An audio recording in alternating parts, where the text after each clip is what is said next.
Boom, boom, boom, boom, boom, boom, boom, boom, boom, boom, boom, boom, boom, boom. Boom! Welcome, ladies and gentlemen, to another exciting episode of my favorite podcast, your favorite podcast, everybody's favorite YouTube series and podcast. Welcome to the Meltdown. My name's Tom Finkill. I'm repping it over here in good old sunny Manchester, UK. And yes, it's been a blessed week since we last saw you and we chatted to another legendary talent. I'm sat here with my big brother across the pond, but we caught up with the man, the myth, the legend that is PCO last week, and the hits do not stop a coming because this week, we are going from strength to strength. We are going from star to star. We are going from headliner to headliner, and I feel like my drip today just represents just a little bit of a reveal, even before we do the big introductions as to who we've got going on. I'm liking the purple. I'm liking the vibe. I'm all good, and I am popped, ready to go. So if you're ready, I'm ready. I'm gonna bat it straight over the pond to my big brother over there. Ladies and gentlemen, it's Bryan Clark. Thank you, everyone. Welcome to our 5th episode of The Meltdown with yours truly, and the Tomcat of Manchester, Mr. Tom Finkill. Now listen, as we travel through the YouTube universe, The Meltdown is going to bring you guests from a world of pro wrestling, Hollywood celebrities, professional sports, current and past wrestling events, and of course, our monthly PLE merchandise giveaway. And that continues this month, by the way. Today, this special guest is not only an accomplished professional wrestler, he is a professional actor, a former All-American linebacker at Savannah State University, a 3-time world karate champion. Have you ever wondered what it's like to share the stage with James Brown or the ring with Mickey Rourke? This man has done both. Welcome, my good friend, Ernest the Cat Miller. Hey, bro, I went from the school teacher to the coolest guy in the world. Look at these shades, boy. Thank you for that introduction, bud. That introduction was great. I love to hear people talk about me like that. You look epic, good sir. Welcome to the Meltdown. Thank you so much for joining us in sunny San Francisco today. You look absolutely incredible.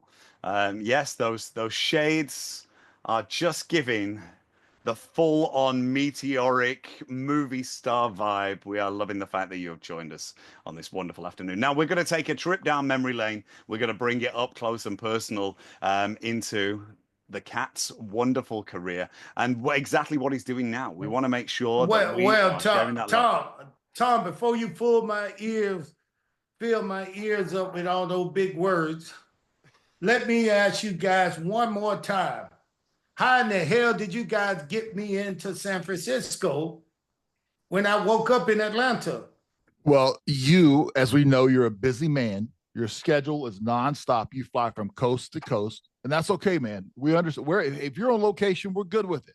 Ain't no location. I'm not in San Francisco. Last month, I was with you. We were at WrestleCon, WrestleMania weekend in Las Vegas.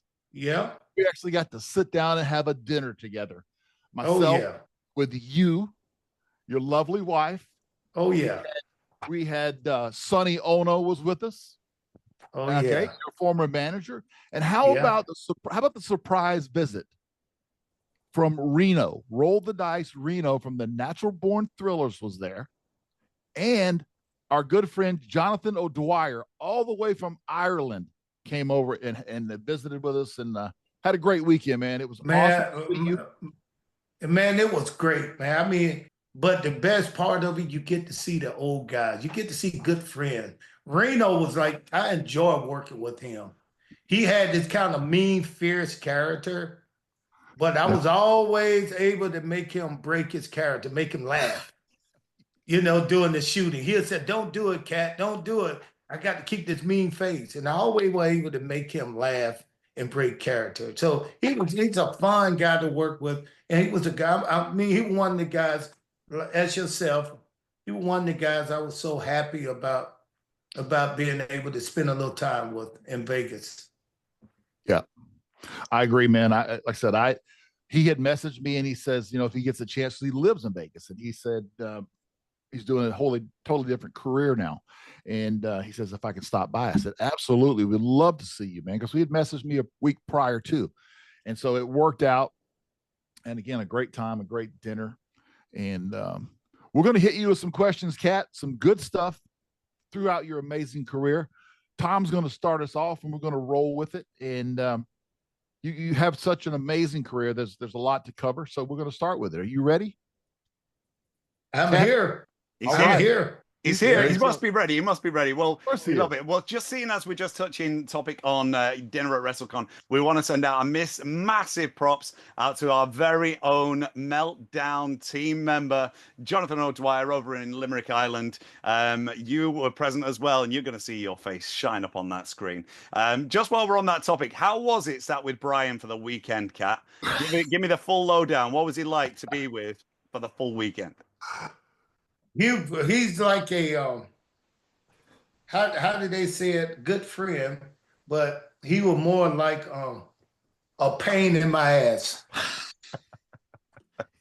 If you know him like I know him, he's a bully. He's 6'6", 280 pounds, and everything around him. He's just like my 2-year-old grandkid. He break everything around him. He mess up everything. This dude right here just full of demolition. Well, that would be a nice segue actually into a reveal, but we're going to hold it from there. But yeah, as the late great Bobby the Brain Heenan would say, a friend in need is a pest. We love it, and we will carry on from there. But this is what we need. We need smiles on faces and loving hearts as we welcome the Cat to the Meltdown. Now, we're going to take you back to the beginning of your WCW career, and we're going to show some beautiful clips of you kicking Chris Kanyon beautifully in the chest with your very first feline, and it was epic as well. That's going to be flashing up on screen on YouTube. But I want you to take us back to the initial days. So we're talking 97. We're talking meetings with Eric Bischoff. Obviously, he knows your credentials as not a one-time, not a two-time, three-time, baby, three-time world karate champion. So talk to us a little bit about your first interactions with Eric, getting into training at the power plant, and obviously making your debut there at Slamboree 97. First of all, I was like 33 or 34. So I had tried to play pro football. Yeah, I was a college All-American football player. Savannah State. So I went in and tried out with a few NFL teams. I was also a black belt in karate by then, a world karate champion tournament. So I had all this stuff like on the table. So I was just coming out of pro football, trying to play. So I went back into teaching karate, martial arts. And it was kind of funny because I wasn't lost, but I was like in an area of my life where I was trying to see what direction to go in. So I'm a giver. So I said I feel good about not chasing money, but chasing something that I love. So I went back into teaching martial arts. And while I'm teaching martial art, I got to meet a lot of new friends, meet a lot of good people. And Garrett Bischoff and Lori Bischoff, which is Eric Bischoff's wife and son, happened to be, in one of my classes. So as we got to know each other, Eric kind of showed up a little bit, and I did not know who Eric Bischoff was because at that time wasn't into wrestling. So, but as we continued to grow with his son, his family, he started to get to know me a little bit. He saw some of the stuff I could do and kick and punch, the way I was acting, the charisma. And he said, finally one day, he said, hey, man, you make a good wrestler. Won't you come into the business? I'll help you get in. So I showed up. First thing he announced, he's like, here, go to the power plant. I had no idea what the power plant was. I didn't know it was the school where people go to learn and wrestle. I just said, okay, whatever, and then he told me, he said, we're going to pay you to go to that school. So I said, okay, then let's go. So I went into the power plant, started working out there. I got to meet a lot of good people, and Goldberg had just came in and he was in the power plant, and it was a lot of people in the power plant, So I kind of enjoyed my time there. And I think Adam, maybe you know this, Brian. Where did we first meet? Was it at the power plant or was it at one of the shows? It was at the power plant. I can Okay. tell you what you were driving the day you showed up at the power plant. That See, green Volkswagen Jetta rolled up in there. There he was, the world champion. I'm like, who is this guy? And oh, so that's how we actually met. And then, of course, we would go on to, we actually went to a dojo for a few months there in Atlanta, training for the whole blood runs cold angle. And Ernest was he was a natural. I mean, very gifted, balanced coordination, and of course, all his karate skills. but remember, but remember, I knew nothing about blood run cold because Right. I didn't figure I was there for that. I knew that what you guys, I knew that what you guys were doing, but I didn't think I was there for that. I knew nothing about it. I got to know you guys on the level of being friends. Mhm. You know, I knew Right. you guys were working on an episode or working on something together, you, Ray, and Chris Canyon. But I just got to know you guys. I did not, because I wasn't a part of that. Yeah. Well, it happened a little later, but you were a Yeah. natural fit. And as far as like prior to that point, as far as your training and his work ethic was phenomenal. He was always there every day, learning just the basics from starting. And again, like I said, his karate skills really helped blend the two. So I think it was a great fit. And you know, I didn't know what was going on. But remember, I had only been there for about maybe a few months. Yeah. Before I even went out in the ring with you guys. Once I found out that I was going to be working with you guys, my skills and your skill, the three of you guys, Glacier, Chris, and yourself, man, the skills that it was just a natural kind of connector for me.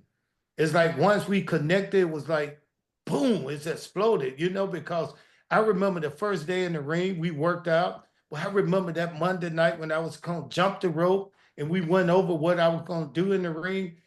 I knew what I could do, but I did not know what you guys could do. But I do remember you guys said, just come in the ring, do this, do that, do this. And my worries was I did not want to hurt anybody because remember, I'm a lethal weapon.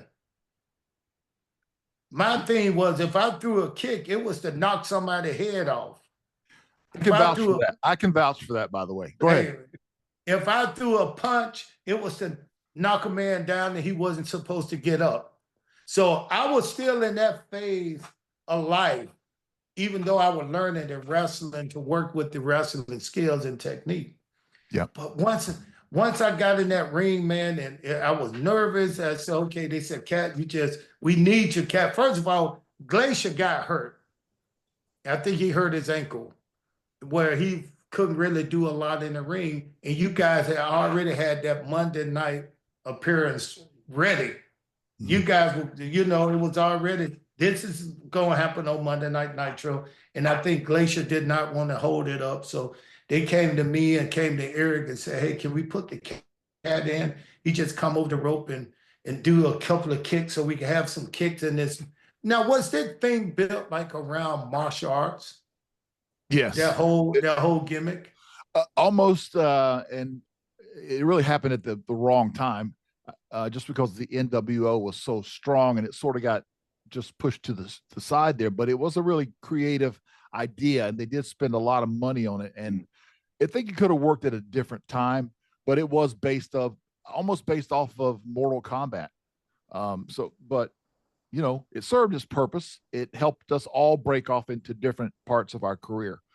But yeah, that's how it started. It was an idea, a concept basically off of Mortal Kombat. You're right. Now, I'm going to go back to this.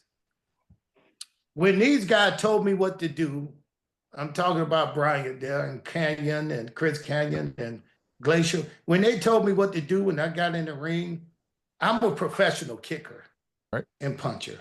I know what I can do, and I know how good I can do it. You could take guys who took karate. You could take guys who'd have fought in a few tournaments. But when you take me, I'm like that NBA player of kicks and karate. I'm one of the top guys in the damn world. So I knew I was going to look good and look pretty, just like I look right now with my new shades on. So, but once we got in that ring, and I went through and it's on. I jumped the rope. Boom, I looked pretty jumping the rope. I said, now I'm about to do this kick. I hope they're ready for it. I think the first person I kicked was you, Bryan. When I kicked this guy, man, the way he reacted to it, it just exploded. It's like everything fell into place. Then I kicked him in the chest. I knew it was a thing. I said, there's no way I'm going to be able to kick him in the middle of the ring where he was at, and he going to fly over the ropes to the outside. But that's what they had designed to do. That's what was supposed to happen. I was like, how in the hell did this go? Okay, let me give him my professional kick. I jumped up and did a kick, and it just barely touched him. Man, I've never seen a 6'6", 280-pound guy he just flew. He just flew from the ring over to the top rope, and then he was out. I was like, the way these guys made me look was pure, just professional. You could tell these guys was top of the line guys to work with.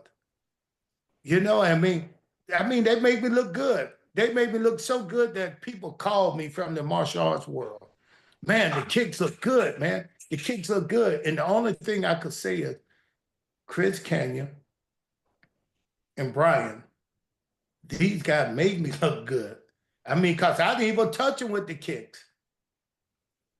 These guys right here, Bryan and Chris, were guys who just showed me exactly what pro wrestler, professional on a higher level, supposed to look like. Oh, hey, man, I appreciate that. Kat, you, like I said, you came in with the right mindset as far as being open to the business. I know that you had watched the business as a child and as a kid growing up. You had your favorites, and I just knew that you would be a good fit. You just had the right mindset, and the athletic ability was already there. It's just a matter of putting it together, and you did. So. Well, you know, I think that came from my martial arts background. Yeah. Everything from martial arts is being humble first. You know, it's like you place someone else ahead of you. And usually that you start with a karate instructor, then you got a sensei, then you got a psycho shihan. You got 3 people ahead of you already that leading you and guiding you in martial arts. So with these people ahead of you, this means I don't care how good you get, you're going to always have those 3 people ahead of you. So whatever those 3 people, I could be the king of the world. I could beat everybody ass in the world. But I'm going to always have these 3 guys over me. So that means I humble myself. So when I came to pro wrestling, man, I was in a world that I've only seen from the spectator side, from the outside, you know? And here I am. I'm in this world with these guys, man. There are a lot of them I didn't know. I did not know this guy had the career that he had even before he got there. Now, remember, in WCW, I didn't know indies. I didn't know the smaller shows at the gym. You know, I knew there was these little high school things where people get together, have these indie shows. I knew those was around, but I did not. And I knew these were guys who wanted to be wrestlers. But when I got into WCW, it's like I skipped over all of that. And I landed up in the world of the giants. That's really interesting. So from the basis of coming into an industry that you don't know as well as others do, and obviously with all your training beforehand, as you said, a certified lethal weapon, did anybody ever try to test you? Was there anybody ever there that thought, let's find out if this karate really is real? So when I got into the business, of course it were guys who, they didn't outright try me. They don't try you physically like that. Even though wrestling is a physical sport, it's not too many guys going to try you. physically. They're going to do the small things first to try you. You know, like take your seat. You sit down in a chair, you put your chair down, then you get up, walk around. The next thing you look around, you see the 200 or 400-pound bear just sitting in your chair. What you gonna say? I'm gonna go and say, hey, that's my chair. Get up or fight him? No. I just say, okay, shit, I'll go get another chair. So that's a no. No one really ever tried me. I'm not gonna get in the ring and say somebody tried me to see if I could fight. But I did have a guy to try me to see if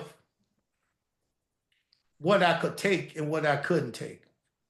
Okay. And that was Scott Norton. And I don't think it was his idea. I think it was Kevin Nash. I think Kevin Nash had the books then. NWO was doing it. I think Nash had the book. And they started this thing where it was just part of the show too, where I would go out to the ring and challenge anybody. Whoever came out through the back, I would fight them. I remember that. Yeah. So I went to the ring and I would never know who I was going to face until, you know, they just sent them out. So I guess Kevin has decided that we're going to teach him a lesson. Let's say one of the biggest, toughest guys out there who, if you know Scott Norton, you probably don't remember Scott taking bumps. He never took a bump. I never saw him take a bump. I saw him fall down or stumble to the rope. But I think big guys, unlike Bryan, he'll flop for you. He'll sell for you. He did all that stuff, make you look good. But I think Scott, one of those big old guys who just say, you know what? I have no weaknesses. You know, everything about me is strong. So he really sold like that. You know, he never sold. So anyway, I went out there and we had called a match in the back. So I knew he was coming out. So once he came out, everything we called in the back in front of him, I said, okay, I'm going to chop you. He said, okay. Then I said, then I'm going to kick you. He said, okay. And then you're going to just hit me and then hit me with that power slam. He said, okay. So we got in the ring. I did my chop. He just swiped it away. Didn't sell it. Then I did a kick to the belly. He didn't sell it. So then I said, okay, he kept coming. So I went down to my knees. I said, he got to sell this. I went with the low spot. Boom. Low spot. Hit him low. He no-sold that too. Then he picked me up, kicked me, and just power slammed me. Boom. After chopping the shit out of me for a little while.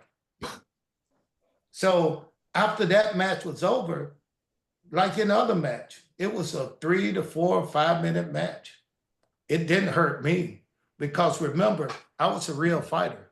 Now here I am in a ring that we are all not actors, but this is all predetermined. We all know what the outcome gonna be.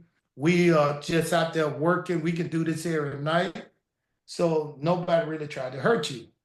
So in that aspect, when I was sitting down and waiting for this guy to do his techniques on me, I gave myself up to him. And he was chopping me. And the chops hard, but they were to my chest. My whole chest was just red from his handprints on there, because he laid the chop in. That's what you want.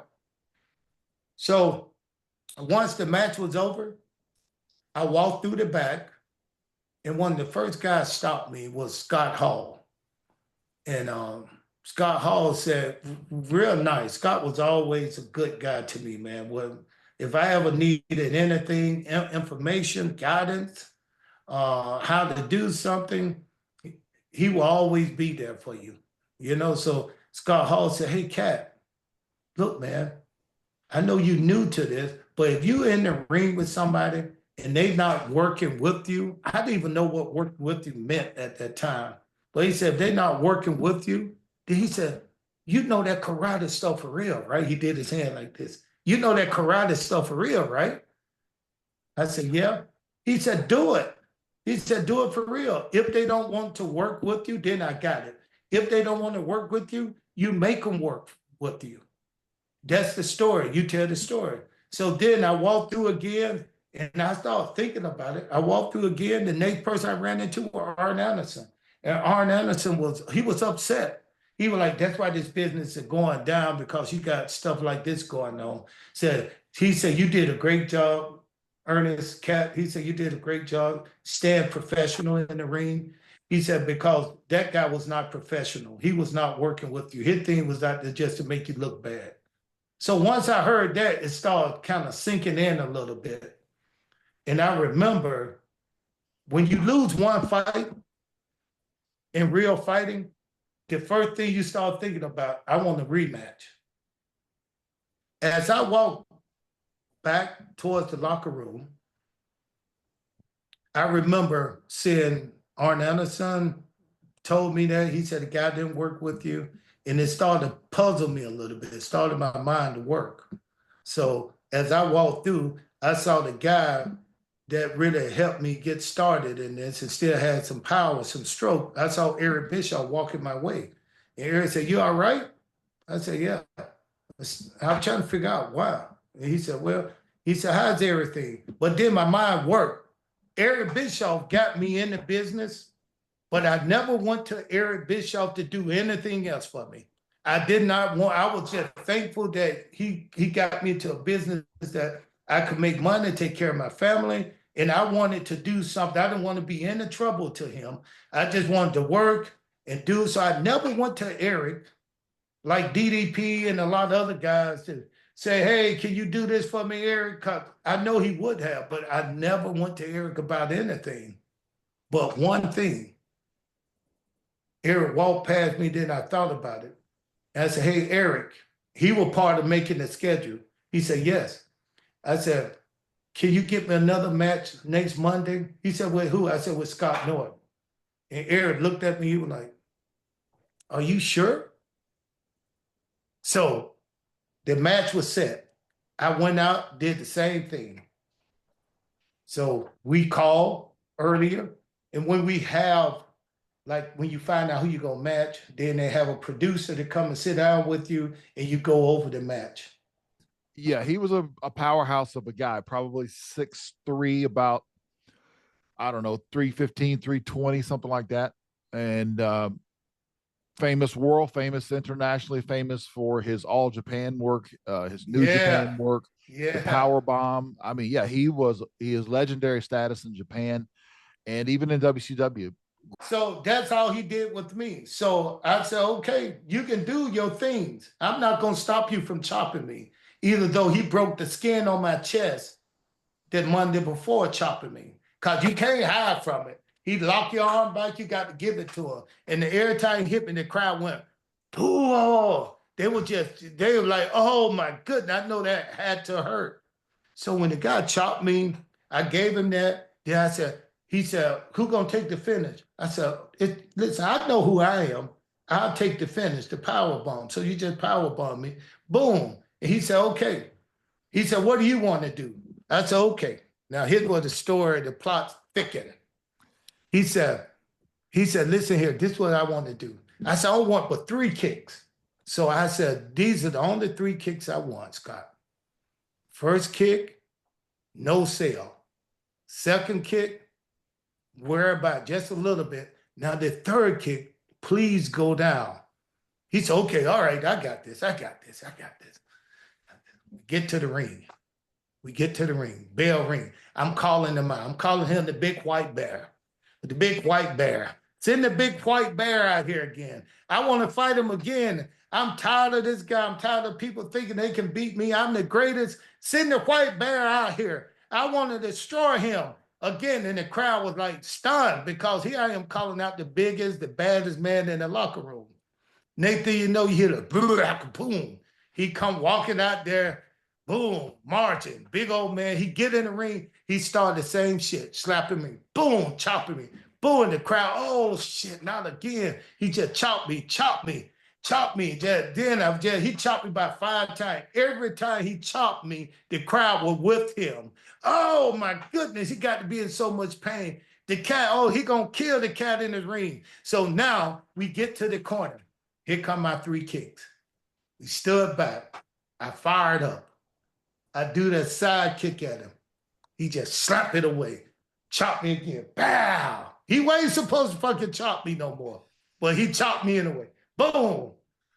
Then, second kick. I got a little lower. I hopped up. Snap kick. Boom. He did the same thing. He wasn't supposed to do that, but go back. He slapped it down again and chopped me. Boom. Now, here come that third kick. Remember, I told you guys about that third kick. It's a kick that go from the front side to the back side. That's the kind of kick you see the pigs when they, back in the day, when they be roasting on the oven, they got one part of the rod up his ass and the other part of his mouth. That's what that kick is supposed to do. So I got ready to shoot that kick, man. It was beautiful, too. I got the best looking side kick around.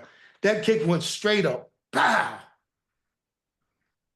I thought I had ripped his damn head off because I didn't see it no more. But I looked down, he was laying on his back. He was laying on his back. He took the best bump ever.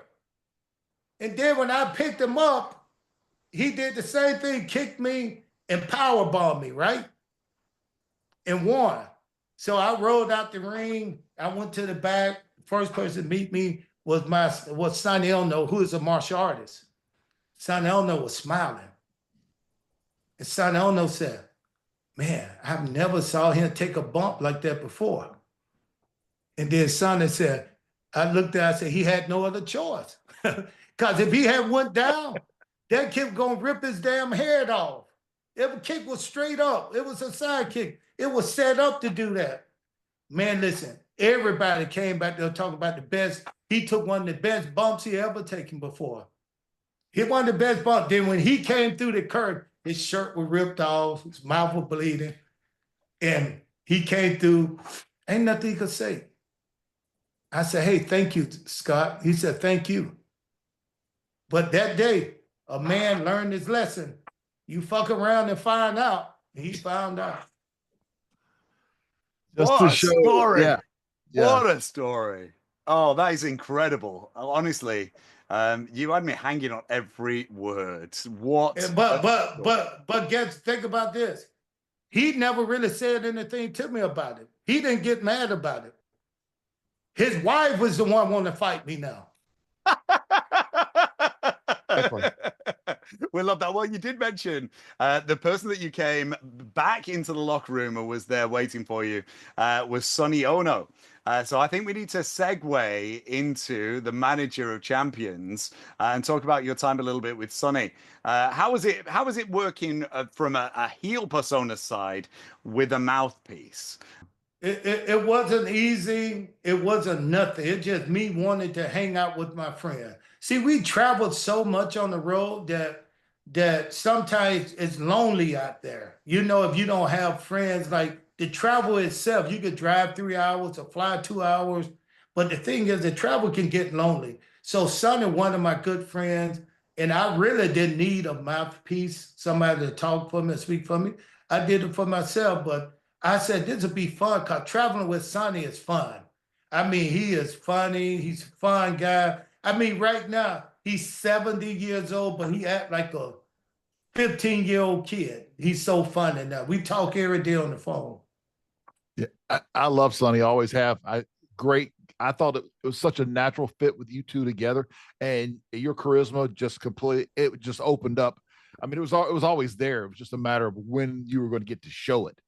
And it seemed like it was a natural fit for you to be such a trash talker. It was great. It was like maybe back to I even flashed back to my college football days of you get a big hit, you get a big tackle. You want to get in the guy's face and let him know about it. So I understand about having that, that excitement of having like a big play. Well, then it's sort of like that in wrestling, although we're working, but we still get really excited and cut the promo and talk smack, which is, that's the best part. Yeah. That's the best part. That's the best part of it. Especially when they're your friends, like your brother. It's like you slamming on your dad.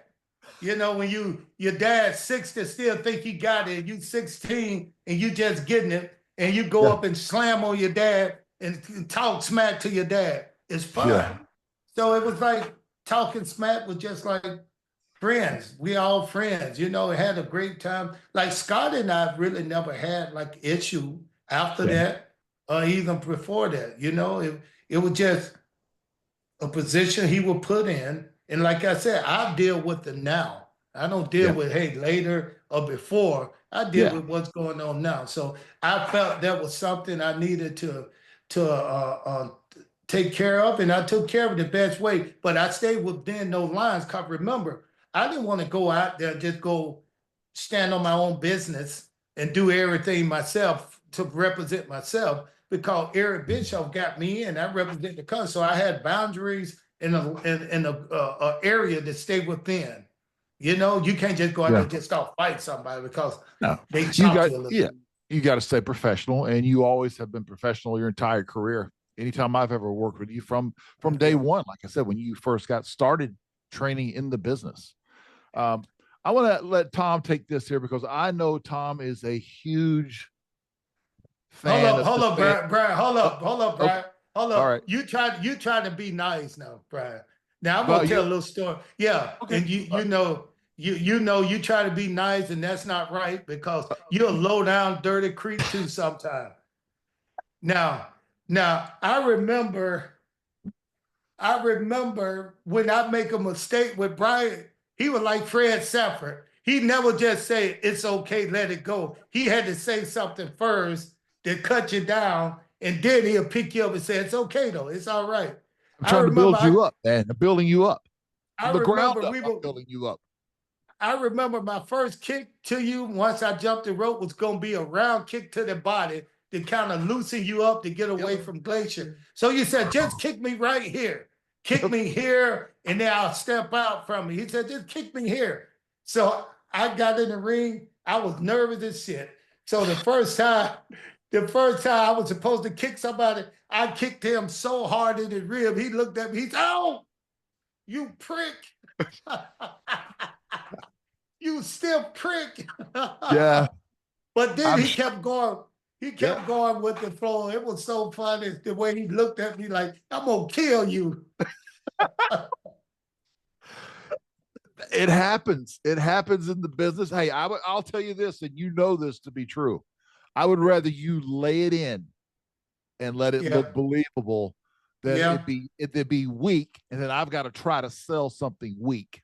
So it flowed together. It worked, and I'm glad it did. And I would take it the same way.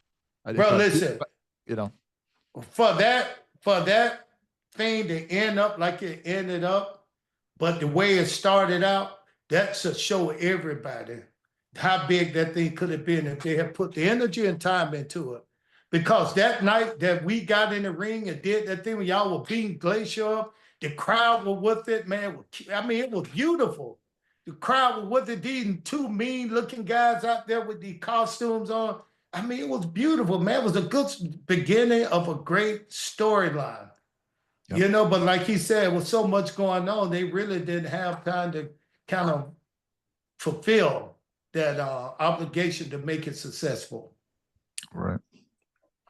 Well, you were all superstars. All four of you that were put into that position were true superstars, and you all evolved into different areas and different aspects and found your own niche. You found your own sweet spot, and ultimately good things came from it. And one of the things that I found with your sweet spot, Kat, is with your interactions with other superstars that have might taken a little step into the pro wrestling world. There's a few, and I'm going to come to them. But first of all, I'm just going to question you on one name, and it was just through clips I was watching back, doing my research. There was a certain promo, I'm sure it was on Nitro, and it was coming back to the spot that you were just talking about, where you'd be calling anybody out the back. I remember you calling out Jackie Chan. Do you remember that? Yeah. Yeah. Was anything laid up for Jackie to make any appearance? No. Well, Jackie, we had met him in LA, and he kind of saw our gimmick a little bit with me and Sonny and I, and he really liked it. He liked it. And remember, I also called out James Brown a whole bunch until James Brown showed up. So we were hoping that this right here would be something to get Jackie Chan and Chris Tucker into it, because that's kind of like the field we were going for at that time. Rush Hour. Rush Hour was the big Rush movie at the Hour, time, yeah, right? Rush Hour. It was a big movie. It was a big hit at the time. Yes. Yeah, it was. I'm sure I'm going to try and clip a few little bits because you did some vignettes with Sonny, right? That were very, very Oh similar. yeah, And it would yeah, have been similar. Yes, yes, yes. it'd have been nice to make that And tie-in, but a tie-in that you definitely did have, and you just dropped that name right there, and it's the reason why I'm wearing the purple in honor tonight of the Godfather of Soul. oh yeah, he had purple on. You're right. Now, how UK? I know James Brown was huge everywhere. Yeah. How was he? And I mean, how is his name and his music played over there in the UK? So Is it we have something a you hear? Yeah, we have massive different scenes into the different genres. So whether or not you're into Northern Soul up here in the northwest area of the UK, where we hear everything from the sort of 60s and 70s soul funk clubs, DJs that just play soul and funk. But I travel around the world playing music and hosting live events. And I've got to say that James Brown, no matter where you go, has always got that big shine on him, and you can guarantee that someone's going to ask for a James Brown track on a particular night. So yeah, you were given the rub by an absolute icon. So no matter where you were in the world, those red slippers were dancing somewhere. So Oh give us yeah. the skinny down on James. Man, listen, James Brown was the man, boy. I grew up watching James. I mean, my first touch of being an entertainer came with doing the James Brown dance. I used to, every time James Brown come on TV, back in those days of little black and white TV, and I was young, I'll get up and dance. Because one of my mom's best friend was like, she was over James Brown fan club. So you can always see her here talking about James Brown concert. So when he was on TV, it was huge. It was huge for me. And I just like the way he used to do his little dance. So every time my mom would have company, I could be upstairs in my bed. I know she always bragged on me, like, hey, you ought to see my son do the James Brown dance. It is so funny. So my mom and friends could be downstairs. I'm listening to it, and I hear, hey, baby. I say, yes, I know what she want. I go get my shoes and come down. And she said, can you do the James? And I dance. And her and her friends all laugh. So I was a big fan of James Brown, man, at an early age. You know, about 5 or 6, and I kind of grew up watching him. And when I had the opportunity to kind of work with him, it was like, man, it was like out of this world. I don't care how much money I got paid, the accolades, the people, other Hollywood people I met, James Brown, and working with James Brown and dancing with James Brown. I mean, it's something I'll never forget. The biggest thing in my life, other than my kids being born. That is awesome that goes full circle if you think about it. I mean, there you were as a kid at home watching your little black and white TV, dancing to James Brown, and obviously being a huge fan of his, and then to grow up and actually be in the ring with the legend that you looked up to. I mean, that is a full circle moment. Absolutely. Where it was one bad thing about it. That wasn't bad. It was just a moment. And the time that he grew up, maybe it was okay. But James Brown called me about 3 times in the locker room. Wow. Yeah, yeah. But he said in a term that, you know, we said in our neighborhood together, you know. Said, bro, listen, good to see you doing something on TV. Jay, so he had he had a comedic side. He had a very fun side to him. Yeah, I said, James, you can't say that. Mr. Brown, you can't say that now. He said, well, we all I said, you can't say that though. And he said, well, it's just good to see, you know, the color folks. I said, we call them black people now, you know, Black America. He was like, okay, well, it's good to see color folks get a little time to do some stuff out here to entertain each other. So I had to take a step back and think, oh, this James Brown. If I had forgotten it was James Brown, I probably would have kicked his head off. And then that would have been some big bad news for me. The cat kicked James Brown head off for calling him the N-word. Yeah, so, that's not gonna fly. But it was so funny though, and talking to him in the locker room, man, and he was just telling these stories, man, like he was talking about Gorgeous George. You know, I never knew him. I Right. didn't know this character, but he was saying how everybody, Muhammad Ali, James Brown, a lot of the black entertainers loved Gorgeous George. You know, Gorgeous George was that guy used to kind of bounce around the ring like a ballerina with the cape on and stuff like that. And Pins in his hair. he said that's where he got the thing of doing the cape. You know, like Gorgeous George would finish the match and he'll put his cape on and walk off. Yep. And James Brown said that's where he got the cape thing. He said he watched him, said this guy was so entertaining, said the way he would smile, the way he would look at people on there. He said this all helped him develop the character of James Brown. Yeah, and that makes sense because, I mean, wrestling was on TV during that era. So people would see that and try to emulate it. And it just goes to show how pro wrestling has had a rub throughout society. And listen, in a great way. Listen, Stevie Ray, you and Stevie Ray probably gave me good advice throughout my career in WCW. But Stevie Ray told me one time, Stevie Ray said, Cat, if you watch TV right now, this about 20, 30 years ago in WCW, he said, if you watch TV right now, everything you watch on TV has a little pro wrestling in it now. You know, he said, watch basketball. They had just started doing the flopping. He said, watch how they flop. That's selling whatever they want to sell so that people see it. Then they start doing, then basketball start doing where you see the superstar walking the hallway like they used to do with Goldberg and you guys. When the music come on, you guys walk into the ring. He said everything have a storyline. It's just like pro wrestling. I think we're going to have to take a little U-turn away from the chronological timeline that we were on, and we're working our way through, because I feel like it's time to have a little chat about somebody else who is quite controversial, especially over here in the UK right now, after his recent appearance on Celebrity Big Brother, and that is someone that you worked with on The Wrestler. I want you to talk to me a little bit about Mickey Rourke. Now, first of all, did you manage to check out any of the news that came out of the UK? Oh man, listen, Mickey and I became friends doing the wrestling. I mean, to where we talk to each other now. You know, he'll send me a message. I love you. I talk. Mickey is one of those guys, man, that was really true. He's a true labor kind of guy. From the heart, he's a worker. You know, when I say a worker, he worked hard. He loved hard. He just passionate. So when we were going over the wrestling stuff, man, and it's a lot of stuff he wanted to do, but from the look of his body, it was only so much he can do. But some of the stuff he had to do himself because they had to see his face doing it, like one of the leaps over the rope to the outside. And Bryan can contest to this. When you got to let fear go when you're in the ring. You know, when I first got in the ring, just to stand up on the ropes, I was scared. It was like it's a scary position to be in. But in order to do anything, you got to do it enough to where you won't have any fear of it.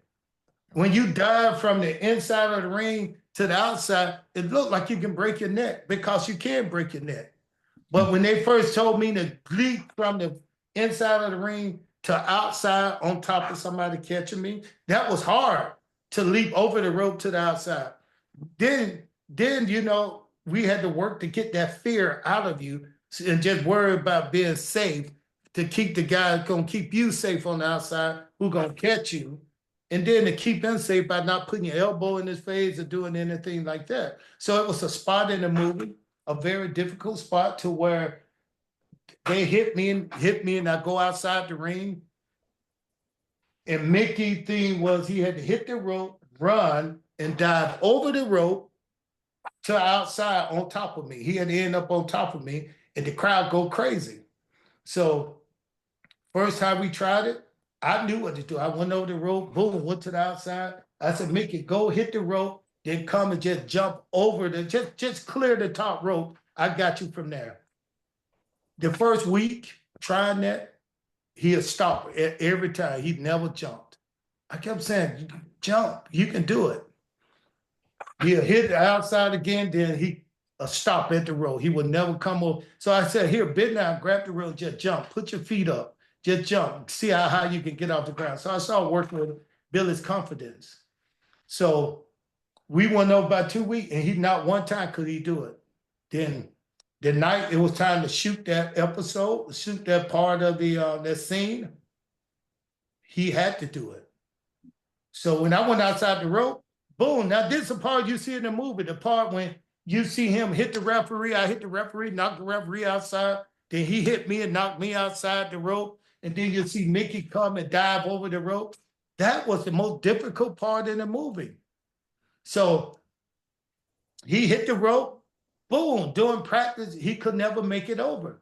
And I had to pull him aside like he was a little brother and say, listen, it's up to me. I got you. I'm going to make this look good. All you got to do is, Bryan, you know how this works. All you got to do is you clear the rope and I grab you, make sure you save, put you down, and let me flop into the cage and do all that stuff, make it look like you really did something. Mm-hmm.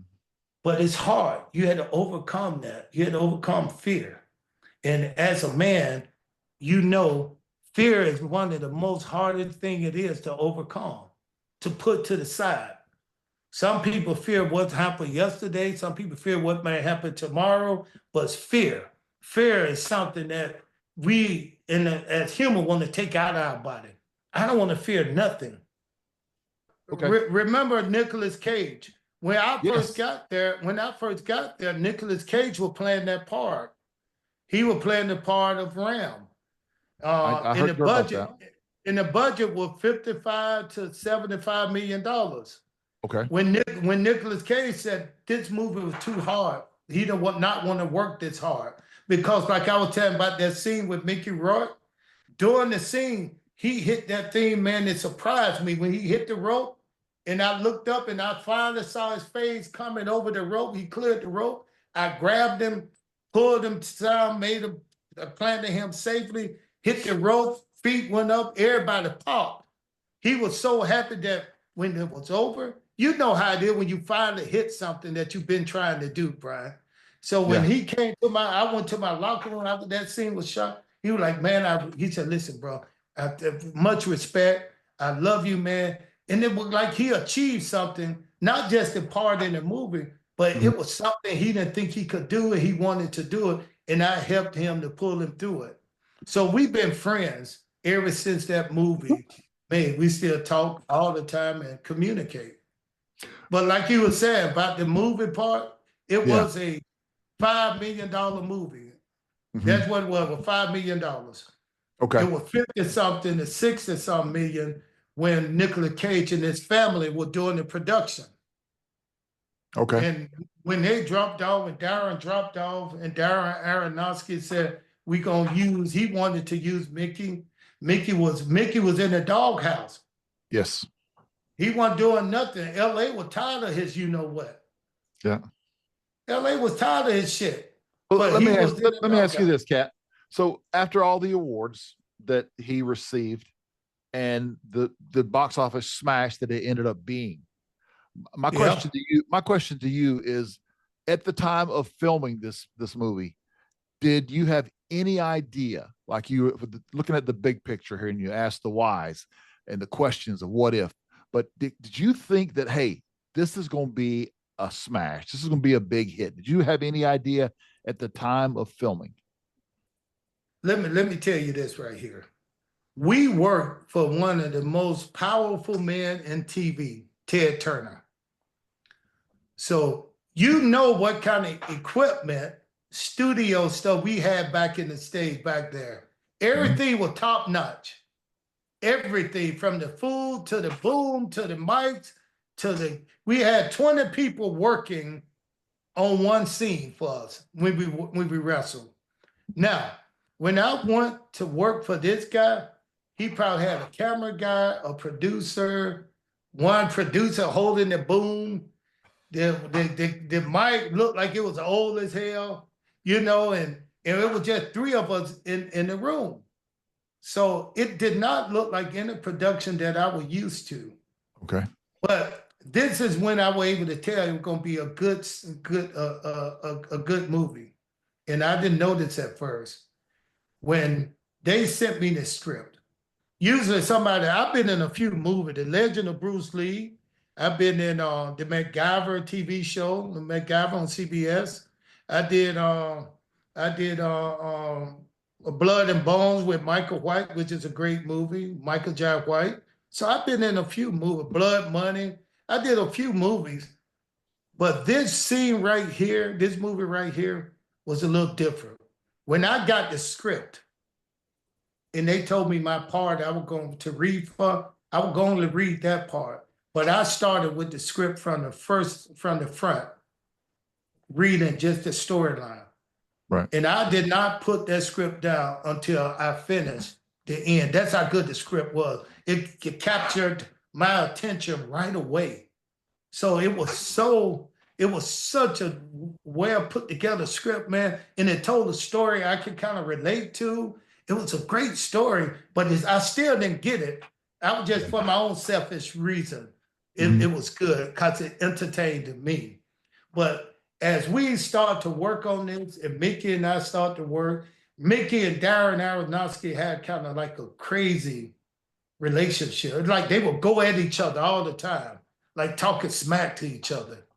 You know, they would go at each other all the time. Like at the end of the movie, when they had a person, they was afraid that Mickey Rourke would leave the set and not come back. So in order for them to get the money that they got and the security deposit that they got, they had to put a producer, someone to follow Mickey Rourke wherever he went. Like if he went to the bathroom, if he had to go to the restroom, he was always on the mic. They would always call, yeah, he's right here.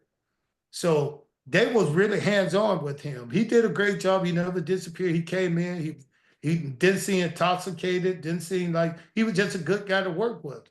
But it was a part in the movie, it was a part in filming to where they started to say little things like, hey, you prick. That's what he'll say to Darren, the director. I'm gonna see you at stage when we win at the Oscar. I swear. They were talking about winning Oscars and stuff way before. And I'm looking at them, I was like, what the hell are they talking about? This little small movie ain't gonna do nothing. Shit, I've been in bigger scenes before. This movie's not gonna do anything. I never had a clue, but they did used to say little things like, you're gonna be thanking me when you win the Best Actor award, Mickey. And this before the movie ever ended. See, that's the tidbits and the little nuggets that we get here on the Meltdown. I love the inside scoop of, you know, the cat actually having the script and being hooked basically from the start to the finish, which is great. I mean, I know, you know, Tom, I know that you appreciate the movie. I know I did. I was hooked on the movie. I have watched it numerous times. I'll tell you, I loved it. But you know, the best part when it started doing well, it's like they will invite me to go to I think it was the Lions Award, some independent circuit to where they film, seats sent out, and you can go watch all the new films on it. I forgot what it was, but they would invite me to all these things, and I was never going. But I had a friend who worked for Oprah Network in film festivals. And then she called me one day, her and I would talk. We talk all the time. But this one time she said, you remember that little film you was in? What was the name of that film? And she worked in the business. I said, The Wrestler. And she said, man, that film is winning all the awards. I said, what? It said, yeah, it winning all the awards from Canada to England to wherever, Italy. It was just winning every major film award at the film festival. So that when I figured out this thing must be doing pretty good. It definitely was. I mean, and from my side, just as a viewer, from being somewhat in the industry, albeit this was 2008, 2009, I was in the radio industry at the time. One big key factor that I felt that The Wrestler had that set it apart from so many other films, The Wrestler had heart behind it. It had such a massive heart within the film, yet people could feel off it, people could emote from it, people could relate to it, people could sell from it, and it was acted so brilliantly. It was performed meticulously. The story was incredible. So from all those viewers, no matter where we are around the world, thank you for the wrestling. Hey, let me tell you this right here. Everything you just said, the actors, Darren was the best director that you could work with. Because me, I didn't consider myself an actor. But I had one of my karate students who went to see the movie. And when she came back, she was like, almost like she was in tears. It was the next day after. She said, man, I love that movie. I said, why? She said, made me cry. Then I said, made you cry? He said, yeah. I said, what part of the movie made you cry? She said, your part. I said, what? She said, yeah. I said, why? She said, it just made me cry. In my moment, my head, I went back to that moment that we were filming that movie. And it was so funny. I was speaking, laying down on the ring mat. I was laying down and I was speaking to Mickey that was supposed to be above me, getting ready to do the splash. And I was telling him not to do it. We gave him enough. We gave him enough not to do it. And I just remember laying down. I could close my eyes now. I can hear Darren. Wasn't nobody over me but a camera.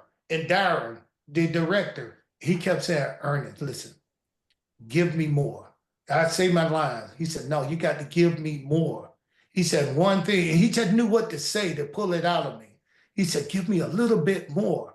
Then I just kept saying, hey, don't do it, Mickey, don't do it. He said, Ernest, then he'll look at me. He said, Ernest, if people don't believe you, don't believe that you care about this guy, the whole movie is just ruined. He said, you got to give me more. And I started to dig deeper and deeper. And every time he said, give me more, it wasn't, I didn't feel like I didn't have it. I felt like I had to reach down a little deeper. So it started reaching down deeper to where it felt like I was in a place to where I've been before and I understand this moment. So when I told him not to, it was all Darren just pulling it out of me. And when she told me she saw that part and it made her cry because it made her feel like people care so much for this guy that love wrestling so much that he was going to give his life to it. Yeah. And I was trying to stop him from doing, man, it was a moving part, man. Yeah, I mean, that whole movie. And Darren Aronofsky, man, was the best director for it. He got the best out of everybody that he worked with. But I do have another funny part about that movie. It's a part where, in the movie where Mickey Rourke, who was Marisa Tormei, and Randy the Ram was supposed to meet eye to eye. So Mickey Rourke and I were going to be in the strip club. She was a stripper. Right. So they had it set up. So the setup was, I go in and sit down with my back, and Randy the Ram, who was trying to get another big match with me, he called me in just to ask me, hey, let's do another big match. So I'm telling him, hey, man, I sell used cars now. Brother, I'm making money all over the place. So Mickey was facing me, my back was to the stage, and at the same time, it was going to be a stripper, Marisa Tormei, on the stage dancing. And somewhere during our conversation, Mickey's eyes were supposed to meet Marisa Tormei's eyes, and they were going to meet for the first time. But when we got there, we went over, I knew exactly what to do. So when they said, okay, action, shoot, I sat down, and Mickey and I started working in line. They didn't tell me what was about to happen. But I kept turning my chair around, looking at the stage too, every time Mickey's eyes went up there, because Marisa Tormei was behind me, topless, with nothing on but a G-strap, to where I kept looking back so much, they had to stop, say, hey, Cat, you're not supposed to look back there. Look straight ahead. Let Mickey make the eye contact. And everybody started laughing. But I was like, how in the world can you have such a beautiful lady bearing it all behind you, and you're not supposed to take a look. Old habits, Cat. The old habits die hard. No, I didn't pull out the dollars. I would have done the same thing. I would have done the same thing, and it was the right move. But she is beautiful. Yes, beautiful. I mean, a natural beauty, beauty, nice. Listen, she had a crying scene that she was gonna do in the movie. She was gonna cry. This lady cried for an hour. She was sniffing and crying when we were going over the part that we were getting ready to shoot. And that was the part when she thought Mickey was going to die. And she's supposed to run into the stadium trying to stop him from doing this. And she had to cry. I've never been so deep in my life with anything. But with her, Bryan, let me tell you, she was crying when we were going through the whole thing. She was with tears running down her face. Then they said, okay, let's shoot her. Man, it was, I mean, these are actors, man. When we talk about us being pro wrestlers and we're professional, Mickey Rourke is the best actor I've ever seen. Because before we got ready to shoot our dialogue, man, face to face, he couldn't remember not one word. Not one word. They said, okay, we were going practicing. I knew all my words. And I started saying to myself, man, this dude don't remember anything. He had a guy giving him lines, then he'd say, okay. But then when they say, okay, ready, action. Mickey started to talk, and I started looking around like, who is he talking to? I said, oh, they shooting. I mean, he went from a frown, disturbed look to a smile straight into that person. I said, man, these guys are professional. It's just like going back to the NBA guy at the gym. These guys are professional. I found myself in, like you guys say, the movie was great, the acting was great. Man, listen, I found myself just like pro wrestling. I love it that they can pull back from that emotion. They can pull those emotions, and if it's time for the waterworks, it's time for the waterworks. The tears, everything that they can pull together. That switch. Yeah, that is real talent, and for Darren to be able to talk to you and to get those emotions out of you. I mean, that's just shows what a great director he is. I'm a big fan of all of his work. Listen, it's the same thing you guys did with me in wrestling. Just like I said before, when I saw the work that you guys put into and the talent you guys had in that ring, it's physical acting. Yeah. You know, I mean, when I said physical acting, it's like it's a whole different world in that ring. So when I see these young guys now who got to do 1,000 different big moves just to tell one story, it's ridiculous because you guys used to do it with just grunt, a punch, and you know what I'm saying? And it's over. Yep. Less is more. Absolutely less is more. Right, Tom? I mean, absolutely. Yeah. Absolutely. I mean, it's that ability to go from one to another just seamlessly. Have you guys watched Breaking Bad? You're aware of Breaking Bad? I did, yeah. Okay, so you know the character Gus Fring, played by the absolutely incredible Giancarlo Esposito, and he does this deadpan stare where he just goes from the most sort of serene chicken shop owner into this full-on psycho, and he can just do it with his eyes. And I worked with him. I hosted a Comic-Con that I was interviewing him at, and we were sat backstage having a chat, and he was just eating a sandwich, and we were just talking about anything. We were just talking about the weather, just basics. And I just threw the line. I was like, how can you turn it on and off? And literally, he looked down and he put his sandwich down, and he looked up at me. And he stared this hole through not just my face, but my soul. I was terrified of that man in that moment. And as professional actors, to echo the sentiment that you've just laid out there, Kat, the ability to do that. But Tom, let me answer your question. To hear about the Big Brother thing with Mickey Rourke, it doesn't surprise me, because what you just explained is why most actors and actresses are all fucking crazy. Yeah, you're right. You're absolutely right. Listen, how many actors have you seen like their mind is just gone? Yeah. So that acting world, there's a lot of serious stuff going on, but I could see the way they turn it on and turn it off. But Tom, do you blame the actors or do you blame the person that's in control? It's a good question. Because Mickey Rourke, whoever cast Mickey Rourke in that scene, they knew what they were going to get. They knew they were going to get Mickey Rourke, and I think they cast him on that basis that they knew that they were going to get these very innuendo-esque scenarios. They were going to get situations that were going to be questionable. Sorry, Brian. No.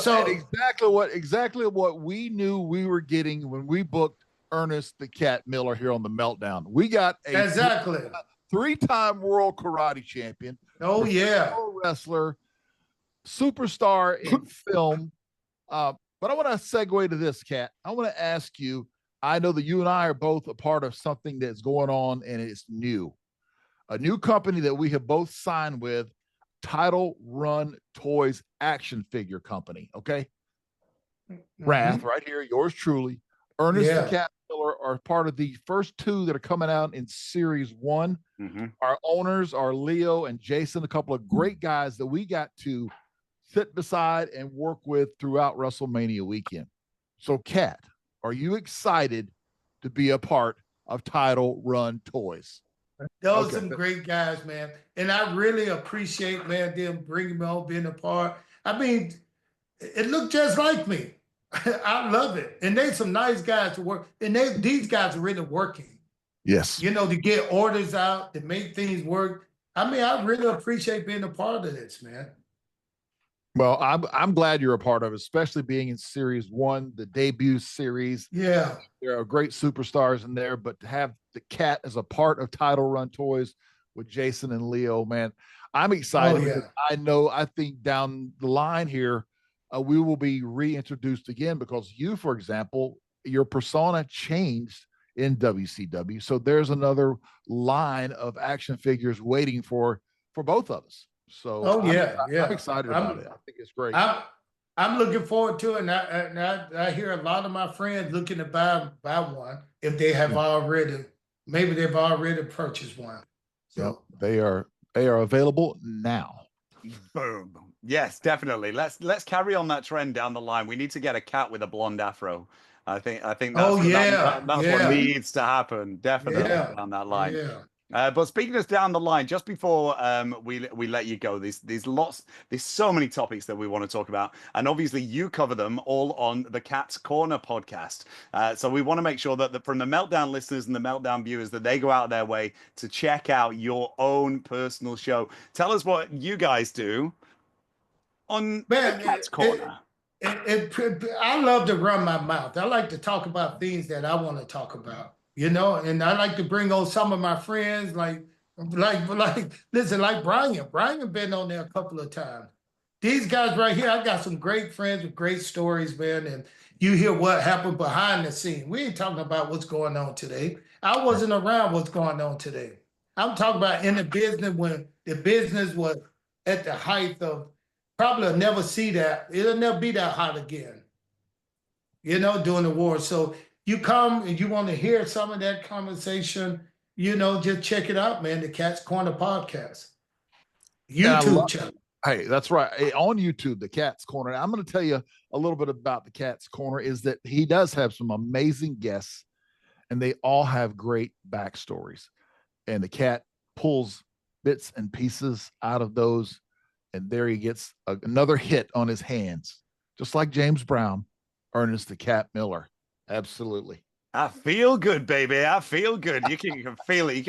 Can you feel it, Brian? Hey, I feel it. You guys got something good, man. The combination of you two guys really fun, man. Really easy. It's good. You got the knowledge of you, and I mean, Tom looked like he a real fan of the business too. He's great. He's knowledgeable of the business, knows the history of the business, is a superstar in Manchester, UK, baby. By the way, we gonna have to get Sugar Ray. We gonna have to get my man on him. My man against your man. See who know the most. Okay, there we go. I can see that down the line. Let's do that. Let's have a wrestle off. I like that. Hey, listen, man. I just want to thank you for you being open and honest about everything today, Kat. We appreciate you coming on the Meltdown and having a good sit down and a chat. We know that you're a super busy man, and to take the time out of your schedule, we just want to thank you. And Hey, man, I appreciate you guys having me on, man. Sure. The storylines are good that you guys brought up. I had a great time talking to you guys, and I'm looking for you guys to be successful, blow up. Cause when you guys blow up, y'all can push some of the people my way. And we want to have fun with it. That's the key. It's Yeah. always positive. It's always upbeat. It's, we keep out the negatives, and we just want to have fun with it. It has been this is, like I said, episode number 5, and Tom has done an amazing job, whether he wants to take his roses or not. Tom is crushing it over in the UK, putting this together. So, Tom, thank you. Oh, an absolute pleasure, honestly. And you know that when something blows up and you're working with Adam Bomb, it's going to be a nuclear blast. It's going to be next level. It's going to be awesome. So from us here on The Meltdown, thank you so much to the one, the only, the legend. Oh, he's got soul, baby, and he dances in red slippers. It's Ernest the Cat Miller. Give him a round of applause. All right, brother. Thanks for having me, man. I want to say one thing, Cat, okay?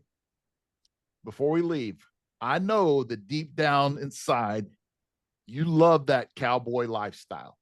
So I want to give an open invitation to you and your wife to come out horseback riding in Tucson, Arizona, out here in the Old West, where a bygone era is still alive, baby. You're always welcome.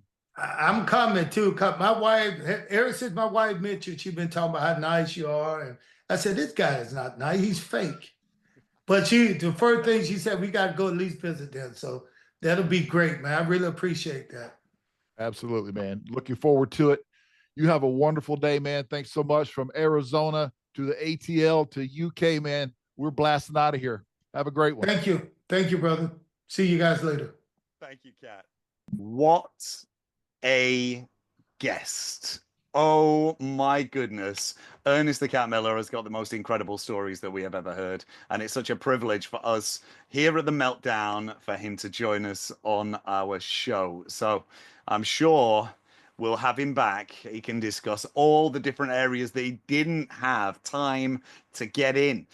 We didn't even touch upon his WCW commissionership. We didn't touch upon his run in the WWE. There was so much meat left on the bone that, Ernest, we're reaching out that hand to you, brother. Feel free to hit the hot tag anytime you want. And to each and every one of our wonderful listeners here on The Meltdown, make sure you go out of your way to listen to his very own show, The Cat's Corner. Now, before we put a nice big bow on this week's episode of The Meltdown, as we do always, we send all our love out to all our wonderful listeners. We want to hear your feedback. We want to hear your comments. We want to hear who you would like to see featured on our show, who we can reach out to, and maybe they appear to answer your questions. Let us know what you want to hear. We are a fully inclusive show. We are always keeping the positive. We have got a smile on our face from Manchester, UK, over to Arizona. So hit us up. Let us know. And if you're reviewing our show on any of our platforms, please, please, please hit that 5-star. It's what we want to see. Here's a 5-star review. It sends us further up that board and gives us a shot at even more glory. And it's down to you. So from right here in Manchester, UK, my name's Tom Finkill. Thank you so much for being with us once again on The Meltdown. I'm going to bat it over to the big brother in Arizona. Thanks for being with us. Boom. Thank you, Tom. Man, what a great show with Ernest the Cat Miller. He delivered as always as far as the storytelling. We were just starting to peel back that first layer, and we have got a lot more to come. We first of all want to thank all of our listeners for stopping in to The Meltdown every Monday, and we have some amazing guests lined up. Hollywood, MMA, pro wrestling, past, present superstars are lined up and knocking on the door of The Meltdown, and guess what? We're going to open it. So thank you all for listening. We really appreciate all the comments. So from now until next Monday, much love. We are always breaking necks and cashing checks. See you next week.